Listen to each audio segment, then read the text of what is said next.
నమస్కారం. Public vision వార్తలకు స్వాగతం. నా పేరు కృష్ణకుమార్. వార్తల్లో ముందుగా హెడ్లైన్స్.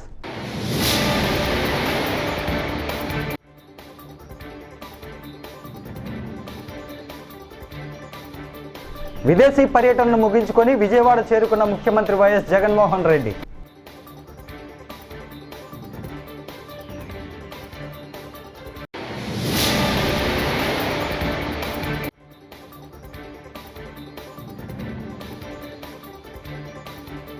చంద్రబాబు ఏ దేశం వెళ్ళాడు, ఏ దేశం నుంచి తిరిగి వచ్చాడు? ఏపీ మంత్రి జోగి రమేష్.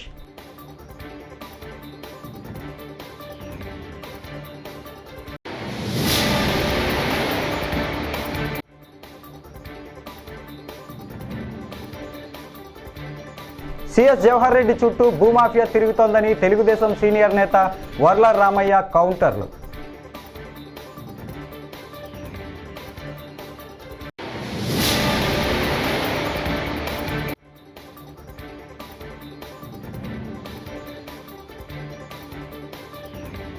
ఏపీలో ఎన్నికల ఫలితాలపై కోమటిరెడ్డి రాజగోపాల్ రెడ్డి ఆసక్తికర వ్యాఖ్యలు.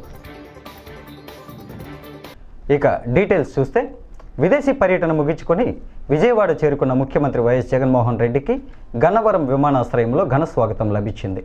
మంత్రులు, ఎమ్మెల్యేలు, ఎమ్మెల్సీలు, వైఎస్ఆర్ కాంగ్రెస్ పార్టీ నేతలు ముఖ్యమంత్రికి స్వాగతం పలికారు. అనంతరం విమానాశ్రయం నుంచి సీఎం వైఎస్ జగన్ నేరుగా తాడేపల్లిలోని ముఖ్యమంత్రి నివాసానికి చేరుకున్నారు.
సిఎస్ జవహర్ రెడ్డి చుట్టూ భూమాఫియా తిరుగుతోందని తెలుగుదేశం సీనియర్ నేత వర్ల రామయ్య ఆరోపించారు.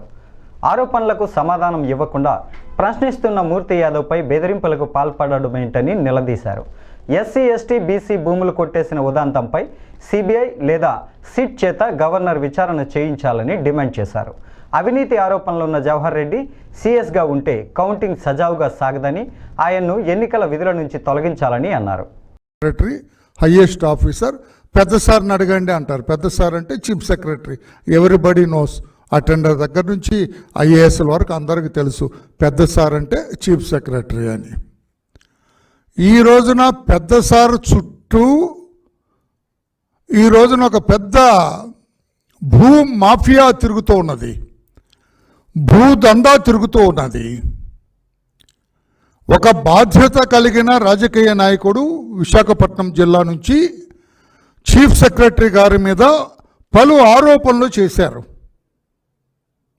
ఆయన దాదాపు 800 ఎకరాలు కొట్టేశారు. 2000 కోట్ల రూపాయల ఖరీదయ్యే భూమిని ఆయన కుమారుడు, లేకపోతే ఆయన కుమారుడి పేరు మీద, లేకపోతే ఆయన బినామీలు కొట్టేశారు. నా దగ్గర ఆధారాలు ఉన్నాయని చెప్పి ఒక బాధ్యత కలిగిన రాజకీయ నాయకుడు విశాఖపట్నం నుంచి మాట్లాడుతున్నాడు.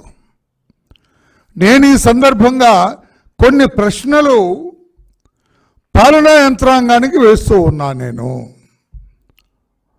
అదే మూర్తి యాదవ్ అనే ఒక కార్పొరేటర్ కావచ్చు, లేకుంటే జనసేన పార్టీ నుంచి ఒక నాయకుడు కావచ్చు, అతను ఆరోపణలు చేస్తే వేరే అధికారి మీద పాలనా యంత్రాంగం చూస్తూ ఊరుకుంటుందా?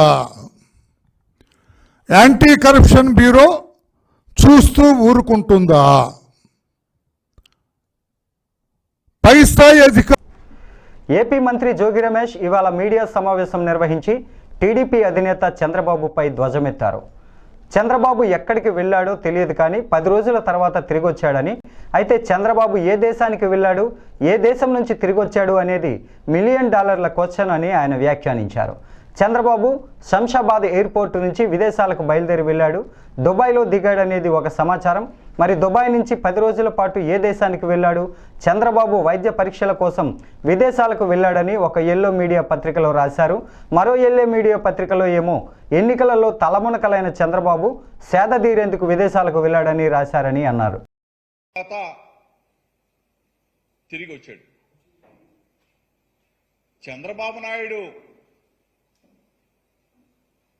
విదేశాలకు ఏ దేశం వెళ్ళాడు, ఏ దేశం నుంచి మళ్ళా తిరిగి వచ్చాడనేది పెద్ద $1 million question mark. Chandrababu Naidu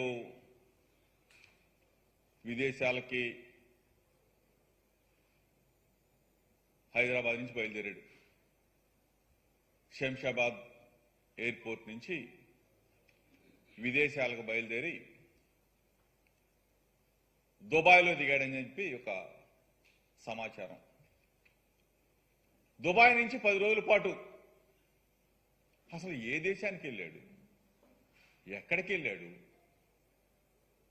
ఒక పేపర్లోనేమో, ఒక ఎల్లో మీడియా పత్రికలోనేమో వైద్య పరీక్షల కోసం చంద్రబాబు నాయుడు విదేశాలకు వెళ్ళాడు. ఒక ఎల్లో మీడియాలోనేమో ఎన్నికల్లో తలమునకలైపోయాడు, సేద తీర్చుకోవడం కోసం, విశ్రాంతి కోసం విదేశాలకు వెళ్ళాడని చెప్పేసి ఒక ఎల్లో మీడియాలో. తీరా చూస్తే ఆ పేపర్లో అన్నా రాస్తారేమో చంద్రబాబు నాయుడు ఫలానా దేశంలో విశ్రాంతి తీసుకోవడానికి పోయాడు, ఫలానా దేశంలో ఉన్నాడు, ఫలానా దేశంలో వైద్య పరీక్షలు చేసుకున్నాడు, లేదా ఫలానా దేశంలో విశ్రాంతి తీసుకున్నాడని చెప్పి చేస్తే అది లేదు. సరే, ఆంధ్రప్రదేశ్లో ప్రజల నాడి మొట్టమొదటిసారి అంతు చిక్కకుండా ఉందని తెలంగాణ రాష్ట్రానికి చెందిన మునుగోడు ఎమ్మెల్యే కాంగ్రెస్ నేత కోమటిరెడ్డి రాజగోపాల్ రెడ్డి అన్నారు. శనివారం తన పుట్టినరోజు సందర్భంగా ఆయన వీఐపీ బ్రేక్ దర్శనంలో తిరుమల శ్రీవారిని దర్శించుకున్నారు. వేద పండితుల ఆశీర్వాదాలు, తీర్థప్రసాదాలను తీసుకున్నారు. అనంతరం మీడియాతో మాట్లాడుతూ ఏపీలో మొదటిసారి చంద్రబాబు, రెండోసారి జగన్ అధికారంలోకి వచ్చారని, ఈసారి ఎవరు అధికారంలోకి వస్తారని అంచనా కూడా వేయలేకపోతున్నామని అన్నారు.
వెంకటేశ్వర స్వామి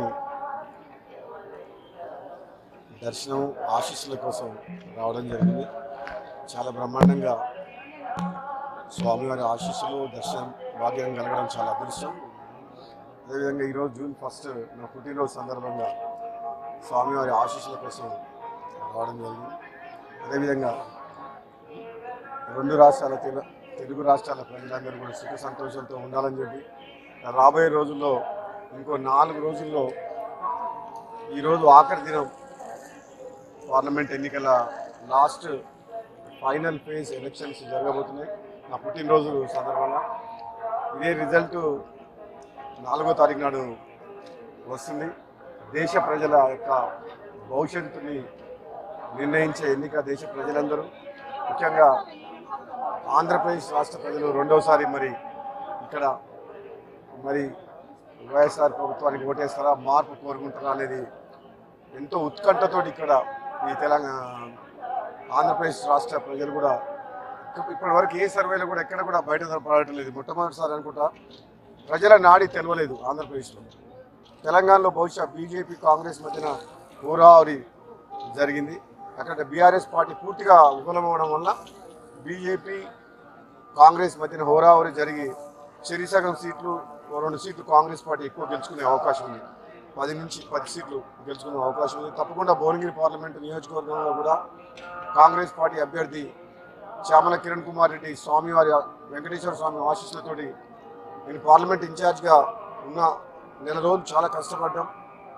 కాంగ్రెస్ పార్టీ ప్రభుత్వం ఇచ్చిన హామీల మేరకు తప్పకుండా ప్రజల్లో న్యాయం జరుగుతుందని చెప్పి ఈ మధ్యనే తెలంగాణ రాష్ట్రంలో కాంగ్రెస్ పార్టీ ప్రభుత్వం ఏర్పడ్డది కాబట్టి తప్పకుండా మా మీద నమ్మకంతో మరోసారి.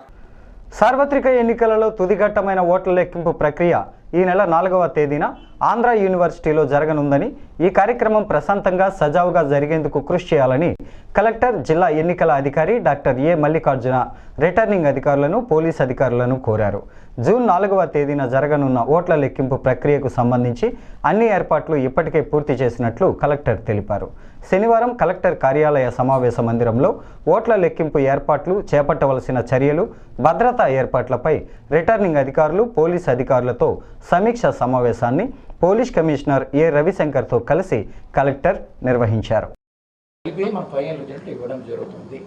సో రమారమిగా నేను చెప్పడం ఏంటంటే 7 నుంచి కౌంటింగ్ ప్రాసెస్ అయినప్పటికీ తర్వాత మేము మళ్ళీ ఎలక్షన్ కమిషన్ సంప్రదించి మేము 21C సర్టిఫికేట్ ఇవన్నీ కూడా ఇవ్వడము, ఇవన్నీ ప్రాసెస్ మేము పూర్తి అవ్వాలంటే సుమారుగా రాత్రి 9కి కంప్లీట్ అయ్యి అయిన తర్వాత ఎవరైతే ఆ రోజు మొదటి స్థానంలో నిలిచిన వ్యక్తి ఎవరైతే ఉన్నాడో ఆ వ్యక్తికి మేము సర్టిఫికేట్ అతనికి హ్యాండ్ ఓవర్ చేసడానికి ఆ రోజు మాకు అవకాశం ఉంది.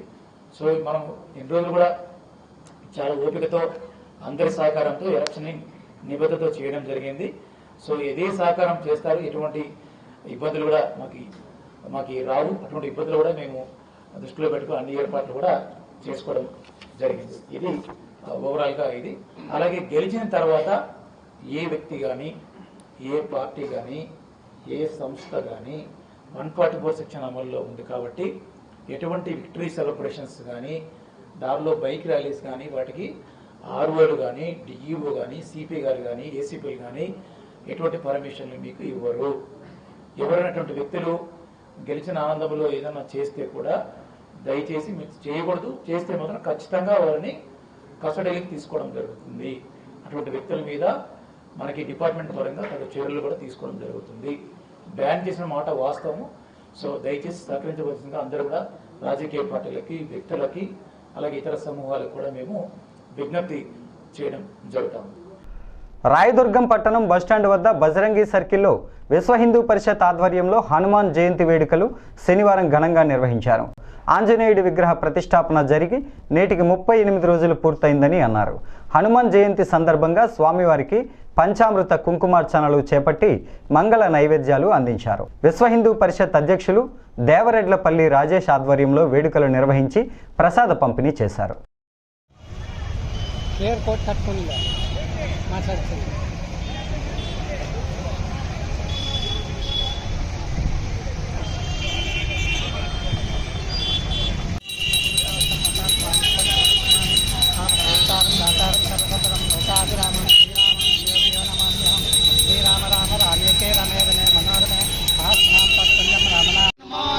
జై శ్రీరామ్, జై శ్రీరామ్, జై శ్రీరామ్, జై శ్రీరామ్.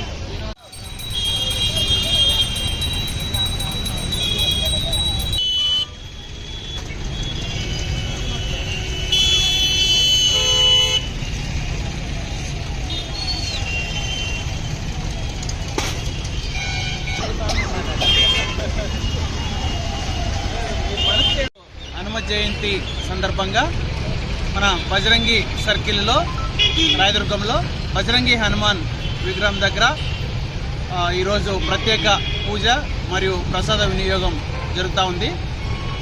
మన బజరంగి హనుమాన్ ప్రతిష్టాపన జరిగి ఇక్కడికి నెల పైన 5 రోజులైంది, 39 రోజులైంది.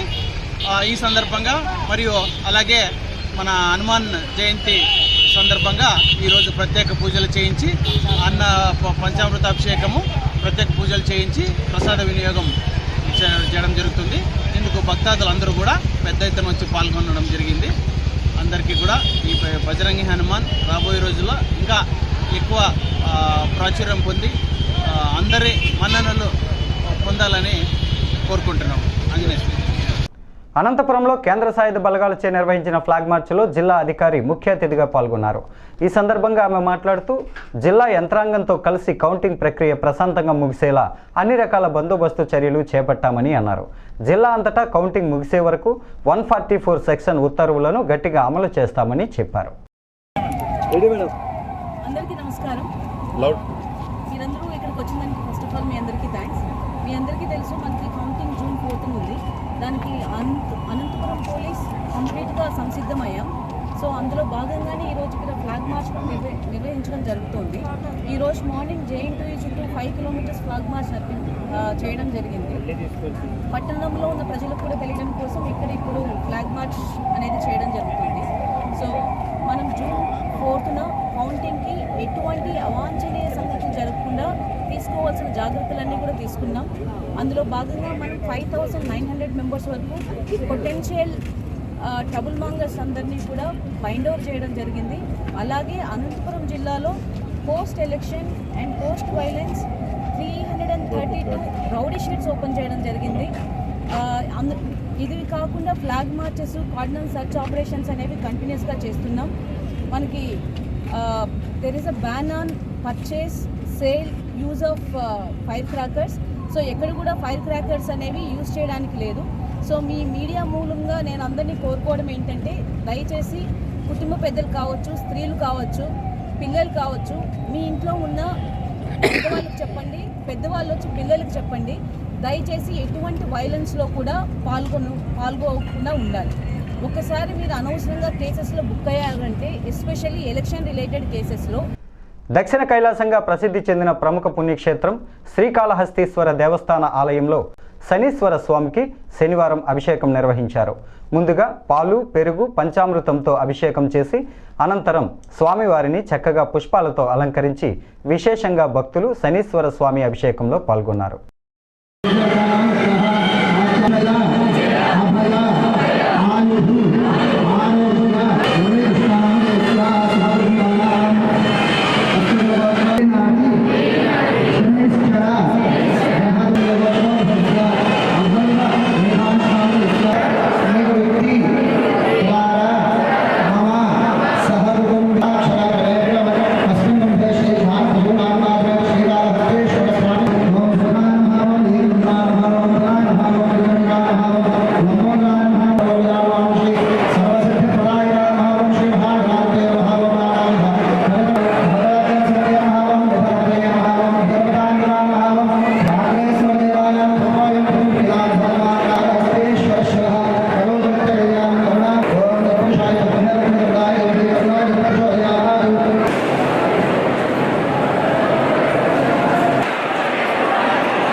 ఎన్నికల్లో ఓడిపోతున్నామని తెలిసిన వైసీపీ నేతలు కౌంటింగ్ ప్రక్రియలో అడ్డంకులు సృష్టించేందుకు ప్రయత్నిస్తున్నారని పిఠాపురం మాజీ ఎమ్మెల్యే ఎస్విఎస్ఎన్ వర్మ విమర్శించారు.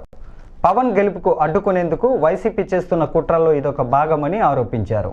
పిఠాపురం టీడీపీ కార్యాలయంలో శుక్రవారం ఆయన మాట్లాడుతూ రాష్ట్రంలో వైసీపీ సాగిస్తున్న దుష్ప్రచారం చూసి ప్రజలే ఆశ్చర్యపోతున్నారని ఆయన అన్నారు. ఈరోజు ముఖ్య నాయకులందరూ సమావేశం జరిగింది. రాష్ట్రంలో వైఎస్ఆర్సీపీ పార్టీ దుష్ప్రచారం ప్రజలందరికీ అర్థమవుతుంది. ప్రజలే ఆశ్చర్యపోతున్నారు. ఏంటి అందరం ఊరంతా ఓట్లేసాం ఇలా అన్నాడంటే జగన్మోహన్ రెడ్డి అంటే కేఏ పాల్తో ఫ్రెండ్షిప్ ఎక్కువైంది జగన్మోహన్ రెడ్డి. పాల్ గారు కూడా చెప్తున్నారు కదా, నేను ఎంపీ అయిపోయిన విశాఖపట్నం అసలు కౌంటింగ్ అక్కర్లేదు అంటే ఒక దుష్ప్రచారాన్ని తీసుకెళ్ళి కౌంటింగ్ సమయంలో మరి ప్రాబ్లమ్స్ క్రియేట్ చేసి కౌంటింగ్ ఆపాలని ఒక ఎత్తుగడ, అన్నిటికంట ఉద్యోగస్తులు ఏదైతే ఓట్లు ఉన్నాయో బ్యాలెట్స్ వాటన్నిటి మీద కూడా ఏదో రకంగా ఆ ఓటింగ్ పడకుండా గొడవ చేయాలన్నది ఒక ఆలోచనతో వైఎస్ఆర్సీపీ పార్టీ ఉంది. దానికి కూడా రౌడీ షీటర్లో పోలీసు కేసు ఉన్న వాళ్ళని ఏజెంట్లు పెట్టారు. మేము ఎలక్షన్ ఆఫీసులో ఆర్ఓ గారిని రిక్వెస్ట్ చేస్తున్నాం ఈ మీడియా ద్వారా, ఎవరైతే ఏజెంట్లు ఉన్నారో వాళ్ళ మీద ఏవైనా కేసులు ఉన్నాయా లేదా అన్నది అది స్ట్రిక్ట్గా ఎస్పీ గారు కూడా కింది స్థాయిని ఎస్ఐనట్టే దానికి బాధ్యం చేసి రిపోర్ట్ పెట్టమని అడగవలసిందిగా ఈరోజే నేను కోరడం జరిగింది. ఎంచేదంటే పోలీస్ డిపార్ట్మెంట్ కూడా ఒత్తిడి ఉండడం వలన వాళ్ళు తీసుకోవట్లేదు. తెలుగుదేశం పార్టీ అవనండి, వైఎస్ఆర్సీపీ పార్టీ అవనండి, జనసేన అవనండి, బీజేపీ అవనండి, అటువంటి వ్యక్తులకి ఎవరికి కూడా బూతుల్లో స్థానం ఇవ్వకూడదు. రెండవది వైఎస్ఆర్సీపీ వాళ్ళు ఇండిపెండెంట్ ఓట్ల లెక్కింపు కేంద్రాల్లో కౌంటింగ్ కోసం చేస్తున్న ఏర్పాట్లను విజయనగరం జిల్లా ఎన్నికల అధికారి కలెక్టర్ నాగలక్ష్మి శుక్రవారం పరిశీలించారు. విజయనగరం, బొబ్బిలి నియోజకవర్గాల ఓట్ల లెక్కింపు జరిగే JNTU-GVలో ముందుగా కౌంటింగ్ ఏర్పాట్లను తనిఖీ చేశారు. అనంతరం లెండి ఇంజనీరింగ్ కళాశాలను సందర్శించారు. ఇక్కడ చీపురుపల్లి, రాజాం, నెల్లిమర్ల, గజపతి నగరం, ఎస్కోట నియోజకవర్గాల ఓట్ల లెక్కింపు కేంద్రాలను తనిఖీ చేశారు. కాన్స్టిట్యున్సీకి ఒక కౌంటర్ పెట్టి ఆ కౌంటర్లో మినిమం 4 మెంబర్స్ అలా పెట్టారు. 8 మెంబర్స్ పెట్టాలి ఇక్కడ. ఇలా పెట్టాము కదా పెట్టడానికి ఇలా అదొకే అది అలాగే ఇలా ఇలా వేసి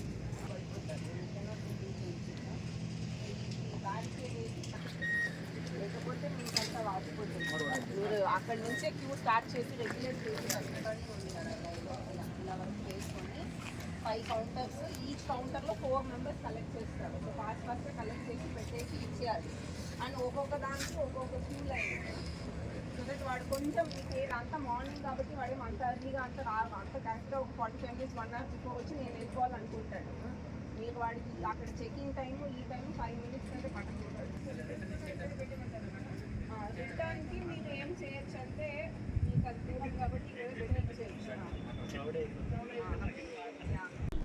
పదవీ విరమణ చేసిన గంట్యాడ గ్రంథాలయ అధికారి బి రామభద్రరాజును గజపతి నగరం జిల్లా గ్రంథాలయ ఉద్యోగుల సంఘ నేతలు, జిల్లా గ్రంథాలయ సంస్థ ఉద్యోగులు, శాఖ గ్రంథాలయ అధికారులు ఘనంగా సన్మానించారు.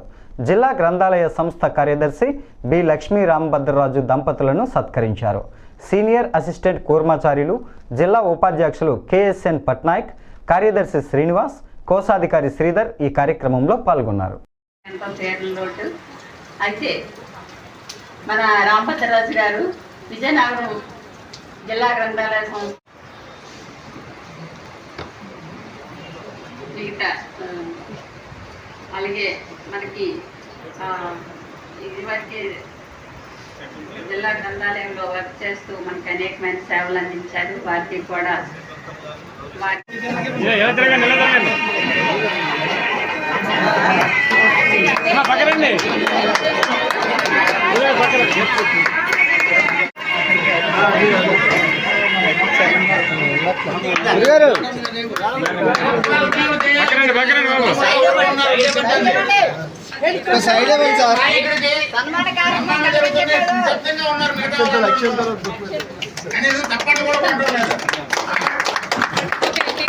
చేతులు తీయడం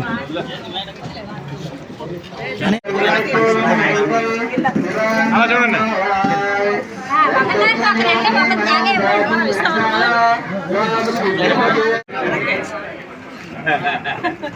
ఇంకా వెనక్కి వెళ్ళండి. మనకి చేయి తీరు ఒకసారి